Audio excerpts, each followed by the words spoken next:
Just having a few thoughts. One thought I woke up with this morning at 5 a.m. was, oh my God, I forgot to go live yesterday. So I fully committed to going live daily, like every single freaking day. And then day 5 or 6 or whatever, I forgot. Now, that's an interesting thing because the most interesting thing is what happens when something like that happens, right?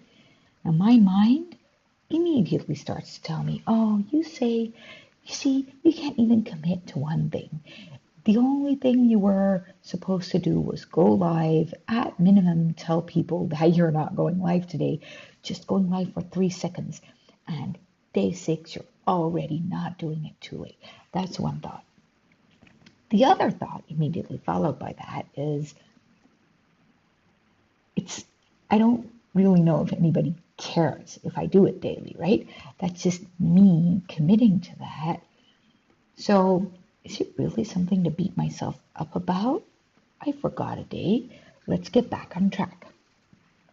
Then there's another thing, and that has to do with thought patterns. And one of my big thought patterns can be like, okay, you're never going to be able to sustain this anyway. If you failed on day 6, how dare you commit to things like that? Now, yes, of course, all I need to do is just show up again, break the pattern, and say, hey, you know what? I forgot a day. That's okay. The interesting thing, though, is what is really going on behind any of this? By the way, say hi and share your thoughts in the comments because I love to have this to be a discussion or conversation. What's really going on behind any of this? Because for me, this is an interesting thing that I'm starting to unravel for myself. And that is that I am mostly an introvert. I don't do well in between a lot of people. I have this secluded tiny space on my own part of the planet, and I don't like to have a lot of people around me. But then there is another thing, and that is that I actually can't think straight if there's no people around me. Now that's interesting, right? I need space. Hey, Georgia. Hi, guys. Great that you say hi. So there's an interesting thing, right? I need no people around to be able to breathe, but I need people around to be able to think. Now that's a contradiction, right? So then I want to hide so that I'm able to actually feel safe, and I want people so that I can perform. This is such an interesting contradiction in me because in order to run my business, I don't do well too well on my own. I need to bounce my ideas off. My husband, I can actually drive him insane because I create by talking to him. I create by bouncing my ideas off. I create by talking to clients, talking to customers, and then that triggers a thought pattern in me. And from that thought pattern, I get ideas and ideas and ideas, and I start acting, and everything starts going smoothly. If I am all by myself on my own with no people around for too long, nothing happens here. But then, if I have people around me all day, it drives me insane because I have a very unsafe attachment pattern that I learned through my mom, who was traumatized by the Second World War. It's not her fault, by the way. That's not what I'm saying at all. It's just it was a kind of an emotionally unpredictable situation. So then these two create a huge conflict in me, and that conflict then leads to when I just skip one day, leads to thoughts like, oh, get over it. Nobody's waiting for you. Come on. Who cares if you went live? You know what? Let's stop all of this nonsense. Let's just not do it anymore. Let's just work with the clients that you actually have. Don't try to even think people are interested in you and all these thoughts. Now, the only way to interrupt that pattern is to actually hit the recording, go live again. So that's the interesting thing, right? There is no way that we can think ourselves out of that. Now, why is that the only way to interrupt the pattern?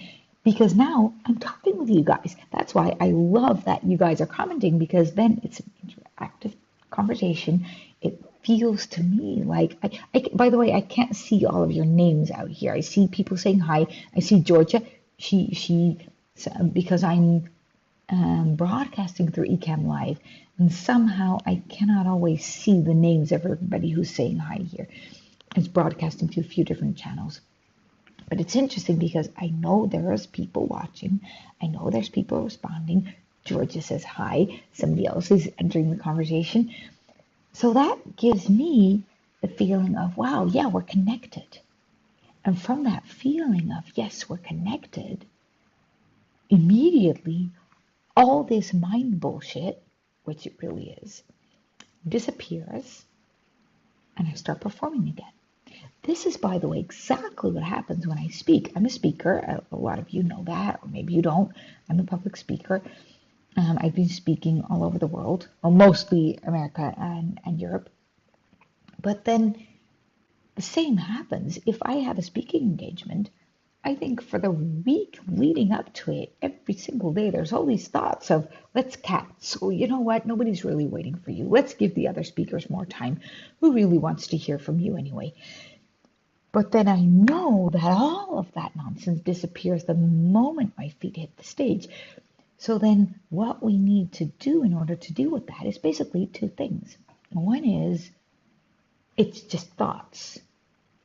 It's just like if there is a hurricane going on, there's all this debris in the air, right? That's being blown up by the wind. So there's a wind of energy coming through a speaking engagement or a commitment or something that I committed myself to.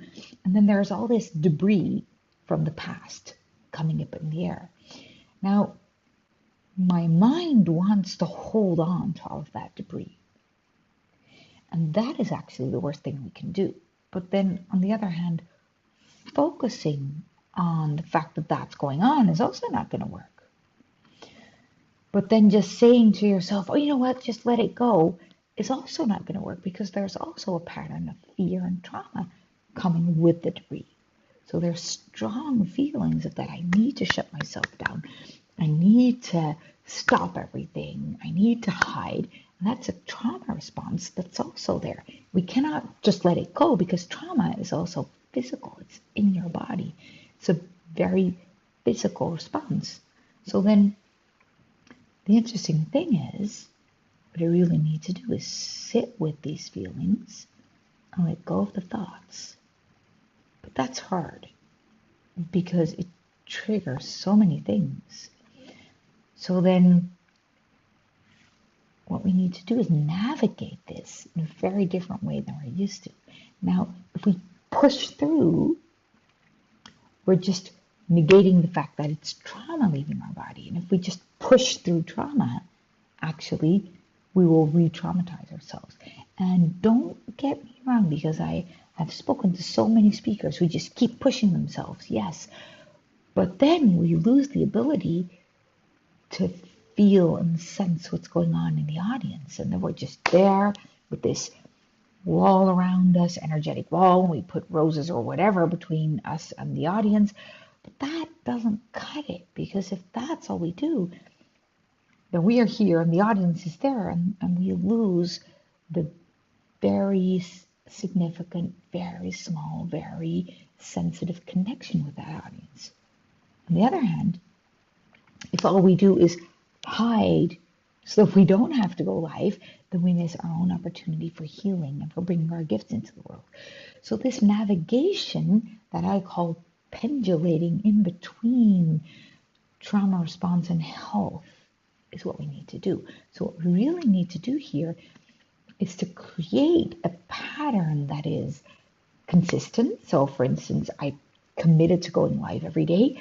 That will trigger a trauma response. There's no way out of that. Committing to going live for me triggers something in me. That's okay. And then dealing with that inner navigation in the best way possible. So for instance, for me, that is committing to actually seeking this conversation with you guys but also knowing that it's okay if I forget, it's okay. I don't need to beat myself up about it. The interesting thing is we want to mostly lose that part of us that starts being triggered. But the interesting thing is that that triggered part needs to be loved more than anything else. That part of me that beats me up in the morning when I notice that I forgot to go live yesterday, that part needs to be loved. Why? Because that part that's beating me up is actually the part that's trying to cope. Now, it learned to cope when it was very young in a very traumatic environment. So that part that's trying to help me cope, help me make sense of this, is not really doing something that is helping, but it is trying to help. That part is trying to help me work through all of the childhood trauma.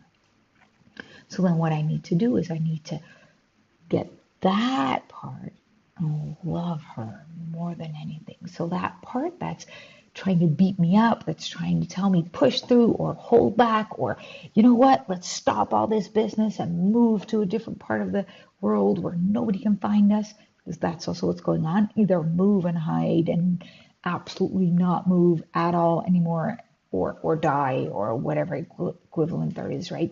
Or the part that's trying to push through. Both of these parts are actually trying to help me. And that part needs to know that it did a beautiful job and that it is safe now, because there is a grown-up here today who is able to hold all of those emotions. That's what we need to develop. A part that's not just able to say, it's okay. No, a part that's actually able to hold all of these emotions and to really create a sustainable holding space for them. That's why we need to do trauma work as entrepreneurs. Not because we need to heal our past. Our past is past. We don't need to restore anything that's past. But we do need to create a sustainable foundation inside ourselves where when we grow, whatever happens around us won't cut us out of our solid ground, but will actually allow us to stay present, to stay focused, to not start fighting or flighting or freezing, but to just listen and hear and be there for other people, be there for ourselves.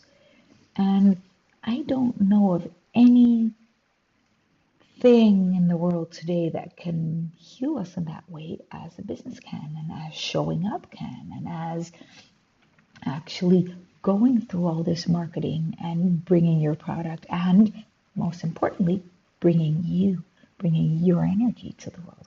Because I'm not going to make myself very popular. I have a very simple way of looking at life, because to a certain extent, all of human life on this planet is occupational therapy. And that's what it really is. And yeah, I think I'm doing something really important. I think you are doing something really important, but only from the perspective that we need something as human beings on this planet. But if we look at it from a very huge perspective, who says we really need humans on this earth, right? And I think that's actually a very helpful viewpoint, because we can easily get lost in the importance of what it is that we're doing here. But to a certain extent, we're all going to die. We're only here temporary. The entirety of humanity will only be here temporary. And I think that's light, that can bring light. We can shift everything overnight, because doesn't really matter that we're here to the planet, because if all humans are gone, the planet will restore itself. And I think that's actually a right way of looking at it, because it doesn't matter so much if we make a mistake. It just doesn't. It doesn't matter so much in the bigger picture. It matters in the smaller picture of our life today, and there it really matters. And I believe that your life here really matters. And I believe that if we want humanity to be a sustainable species on this planet, it really matters that you contribute. And from that perspective, we really matter. But if we make it too important, then we can easily get lost in trying to be perfect. But there's no such thing as being perfect, and we don't need to. So I would really like to invite you to just say, hey, it's okay. I can let go of being perfect, and I can practice being human. And that's a practice. Being human is a practice. It's a practice between being present and speaking and being visible and contributing to humanity from that presence. But that is a huge practice, because from that presence, what we've been taught in school is that it matters if we're perfect. You're a failure. You can make mistakes. But in the entirety of this planet, there's no such thing. There's absolutely no such thing. And from that place, we can find a holding space where it's okay to feel, where it's okay to mess up, where it's okay to just be here. I thought I was just going to do a light Facebook Live today. I'm sorry, guys. It's a heavy topic. But I'd love to hear your thoughts. So for me, being consistent, which in my character is not one of my traits, is not so much something that's pushing me or trying to get me anywhere. It's a practice of how I can connect from being present. And my practice specifically with these lives is not so much around that I need to prove anything, I need to get anything through it. It's just a practice of, can I show up, connect, and be present as the human being that I am, being the example that I'm trying to teach people through my work. If you don't know that, I'm a trauma therapist and a business coach, and I teach people to show up as from the energy that you have, that you came on this planet with. And I think it is way more important for business owners to just be rather than only do. And yeah, we need to do things. Of course we do. We need to. But we also need to just be present, be here, connect. And I think that's where your gold really lies. And I think that is where you matter over all your competitors. And I think that is why people choose to do business with you instead of anybody else. And that means showing up without expectations, being present and visible without trying to get anything through that, but just being here in life, participating in life, doing what is required from life or through life, and just enjoying it, connecting. These are just a few thoughts that are coming up here. I didn't have any plan for this Facebook Live. I'd love to hear your thoughts, by the way. And maybe you heard my dog barking. He's a little bit overwhelmed. He needs a kind of a timeout day. To a certain extent, I need a timeout day, and we all need that, right? We can't just push ourselves further and further and further and further. I'm really curious to hear your thoughts around this, because I strongly believe that being consistent brings your business further, but it also brings an opportunity to actually move through all of these patterns, because it's just what your business requires, like, right? Like your day requires you to brush your teeth. It requires you to sleep. It requires you to eat. And it requires also to connect. And that is something that I can easily forget with these two places in life that I feel myself in, right? My need for solitude and my absolute, so that I can feel, and my need for connection so that I can tune in, and that magic starts to happen and I actually start to perform and think.